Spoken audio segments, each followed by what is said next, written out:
Hello, this is Morale Bernard with the continuation of the story Wuthering Heights. And the last words were, and threats of what he would have done had the fiend deceived him. And please, by the way, please subscribe to this channel. Please subscribe, much appreciated. I repented having tried the second entrance and was almost inclined to slip away before he finished cursing. But ere I could execute that intention, he ordered me in, and shut and refastened the door. There was the great fire, and that was all the light in the huge apartment, whose floor had grown a uniform grey, and the once brilliant pewter dishes which used to trap my gaze when I was a girl partook of a similar obscurity, created by tarnish and dust. I inquired whether I might call the maid and be conducted to a bedroom. Mr. Earnshaw vouchsafed no answer. He walked up and down with his hands in his pockets, apparently quite forgetting my presence, and his abstraction was evidently so deep and his whole aspect so misanthropical that I shrank from disturbing him again. You'll not be surprised, Ellen, at my feeling particularly cheerless, seated in worse than solitude on that inhospitable hearth, and remembering that 4 miles distant lay my delightful home, containing the only people I loved on earth, and there might as well be the Atlantic to part us instead of those 4 miles. I could not overpass them.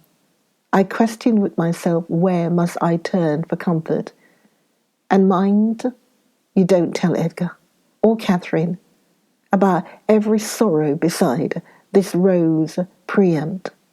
Despair at finding nobody who could or would be my ally against Heathcliff. I had sought shelter at Wuthering Heights almost gladly, because I was secured by that arrangement from living alone with him. But he knew the people we were coming amongst, and he did not fear the intermeddling. I sat and thought a doleful time. The clock struck 8 and 9, and still my companion paced to and fro, his head bent on his breast, and perfectly silent, unless a groan or a bitter ejaculation forced itself out at intervals. I listened to detect a woman's voice in the house and filled the interim with wild regrets and dismal anticipations, which at last spoke audibly in irrepressible sighing and weeping. I was not aware how openly I grieved, till Earnshaw halted opposite in his measured walk and gave me a stare of newly awakened surprise. Taking advantage of his recovered attention, I exclaimed, "I'm tired with my journey, and I want to go to bed. Where is the maidservant? Direct me to her, as she won't come to me."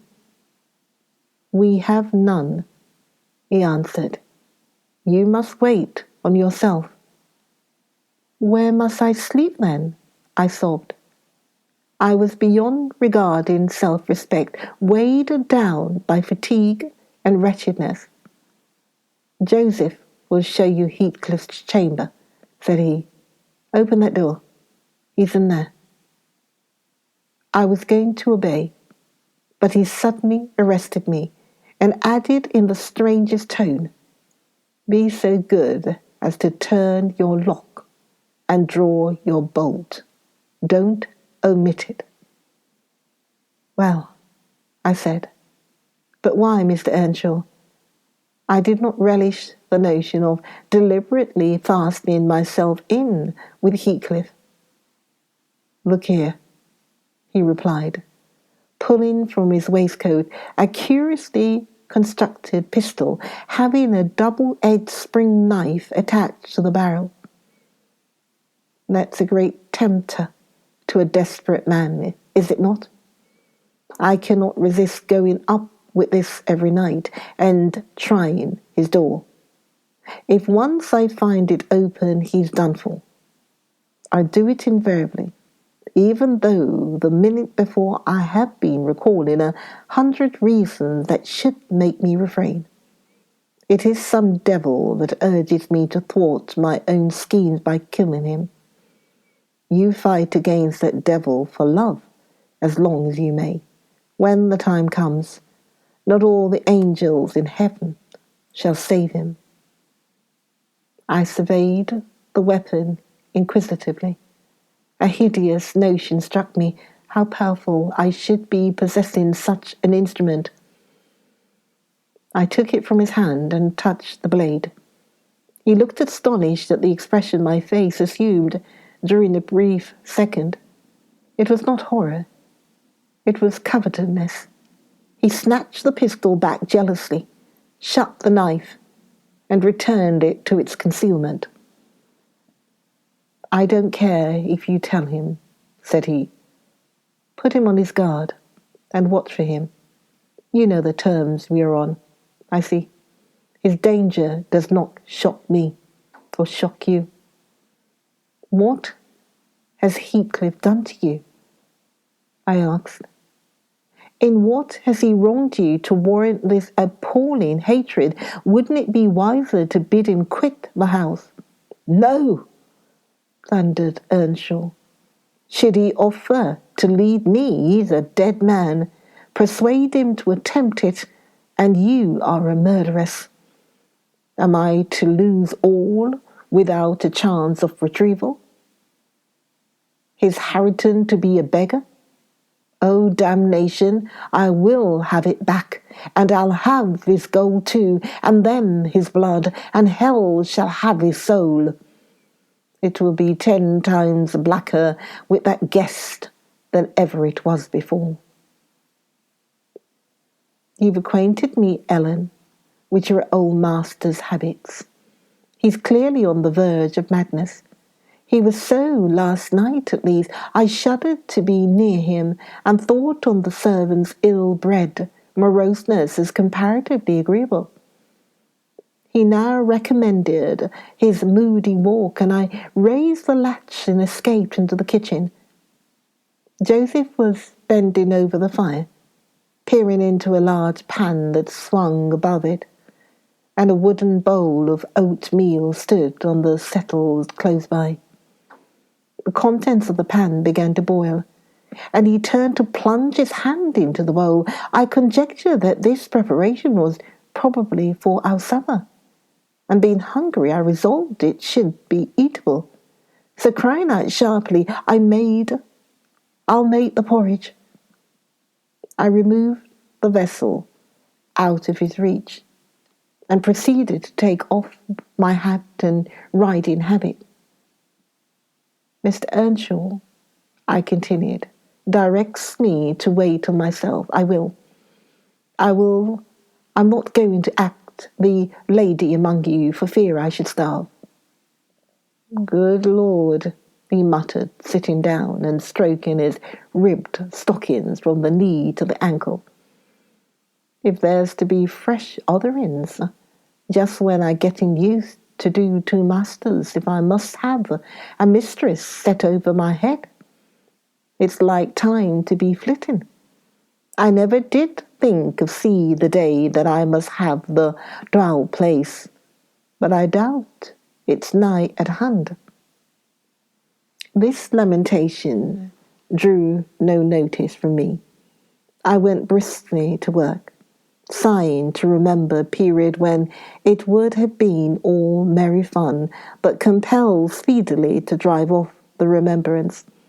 It racked me to recall past happiness and the greater peril there was of conjuring up its apparition. The quicker the thimble ran round, and the faster the handfuls of meal fell into the water. Joseph beheld my style of cookery with growing indignation. There, he ejaculated, Harrington, thou wilt sup thy porridge tonight. There'll be naught but lumps as big as mine heap. There again, I'd fling in a bowl and all if they're pale glip off. Then you're done with it. Bang, bang. It's a mercy the bottom is deeved out. It was rather a rough mess, I own, when poured into the basins. 4 had been provided, and a gallon pitcher of new milk was brought into the dairy, which Harrington seized and commenced drinking and spilling from the expansive lip. I expostulated and desired that he should have his in a mug, affirming that I could not taste the liquid treated so dirtily. But only old cynic chose to be vastly offended at this nicety, assuring me repeatedly that the barn was every bit as good as I, and every bit as wholesome, and wondering how I could fashion to be so conceited. Meanwhile, the infant ruffian continued sucking, and glowered up at me defiantly as he slivered into the jug. I shall have my supper in another room, I said. Have you no place you call a parlour? Parlour, he echoed sneeringly. Parlour. Nay, we've no parlours. If you don't know looking where company, there's master, and if you don't know looking master, there's us. Then I shall go upstairs, I answered. Show me a chamber.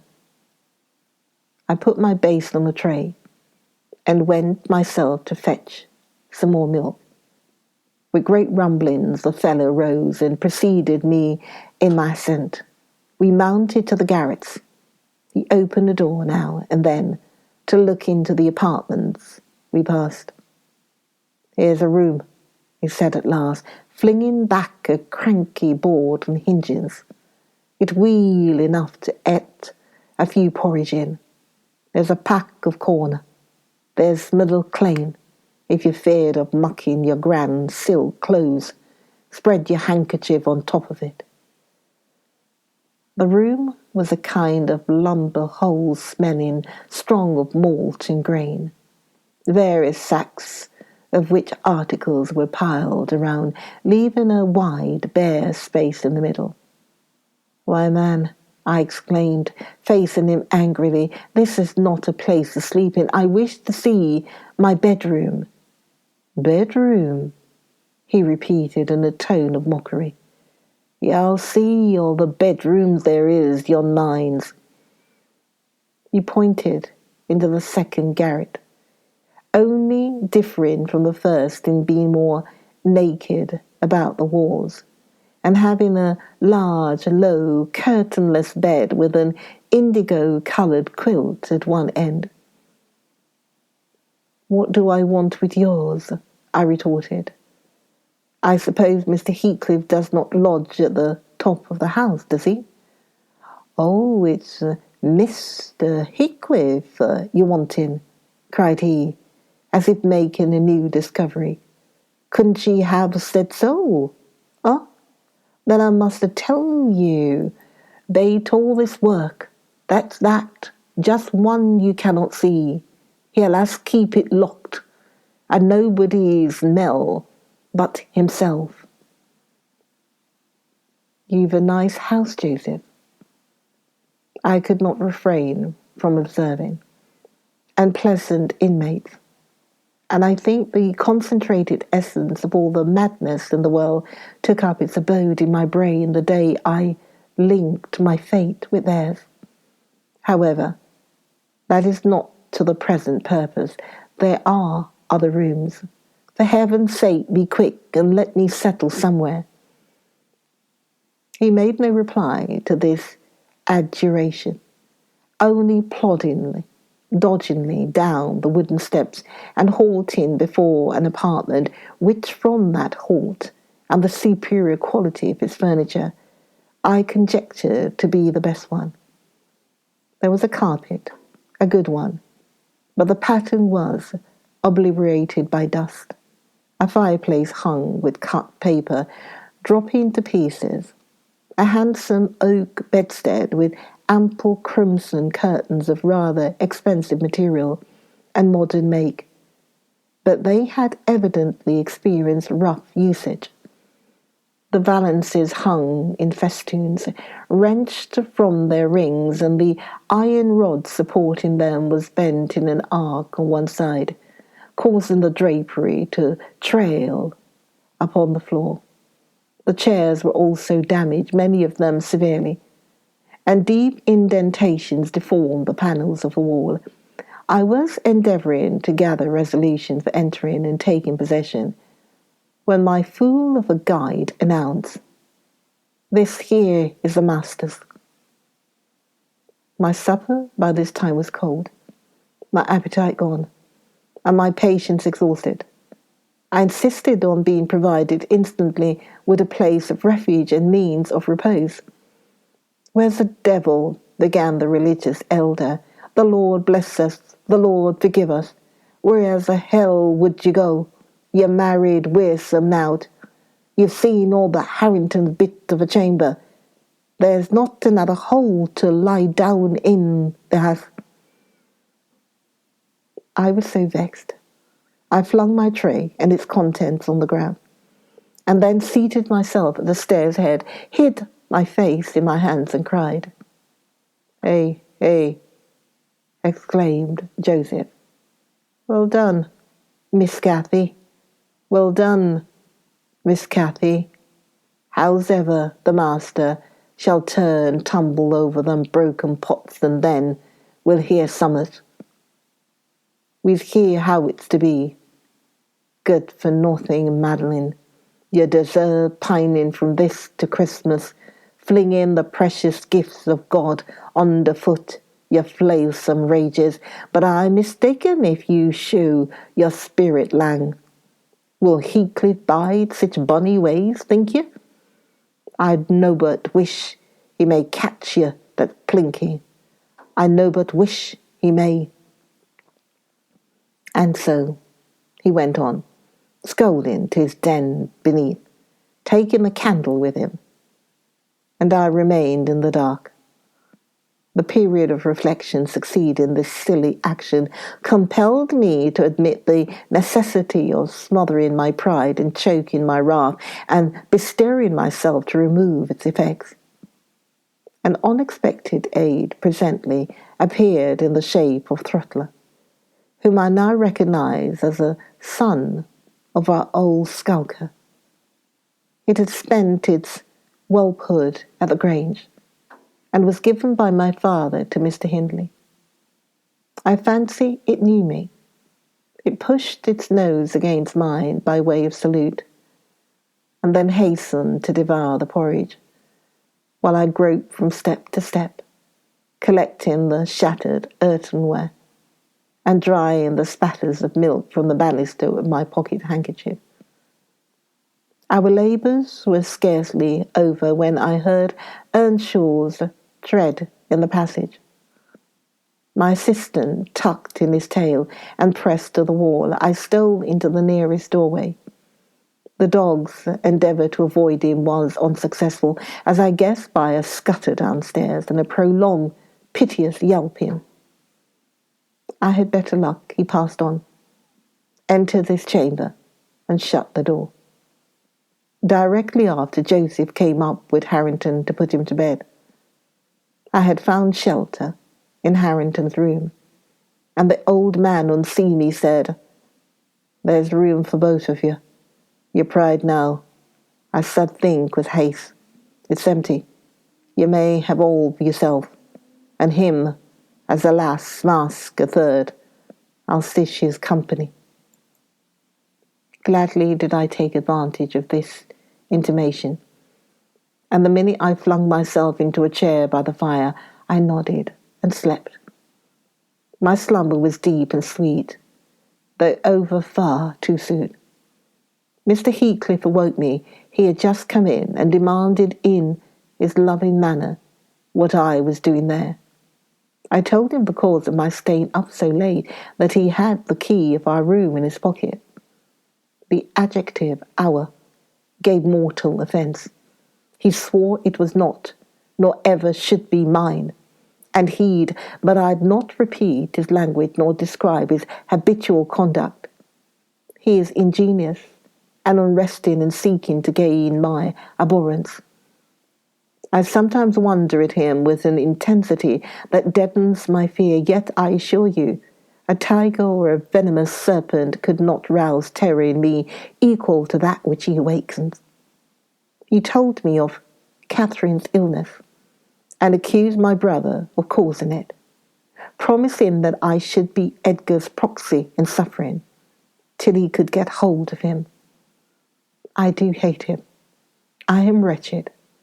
I have been a fool. Beware of uttering one breath of this to any one at the Grange. I shall expect you every day. Don't disappoint me. Isabella. Join me for the continuation of the story, the next video of Wuthering Heights. Join me for the next video of Wuthering Heights with me, Morale. Until then, see ya.